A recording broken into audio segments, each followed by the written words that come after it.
தஞ்சையில் துவங்கிய பாரம்பரிய புறா பந்தய போட்டியை பார்வையாளர்கள் ஆர்வமுடன் கண்டு ரசித்தனர்.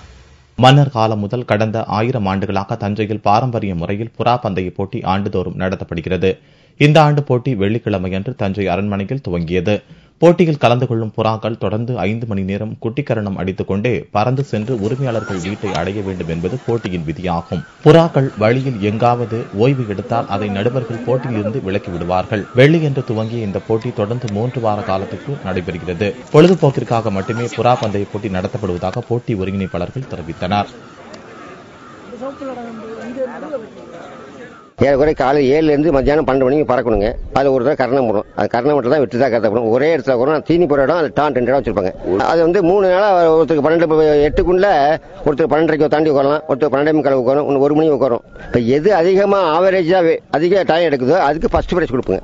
இது மன்னர் காலத்திலிருந்து தொண்டு கோடை அறுவடைக்கு முன்னே ஒரு பொழுதுக்கு அமுக்கமாக நடந்துட்டு. முதல் நாளிலே 24 புறாக்கள் பங்கேற்றன. இந்த போட்டியை பார்வையாளர்கள் ஆர்வமாக கண்டு ரசித்தனர்.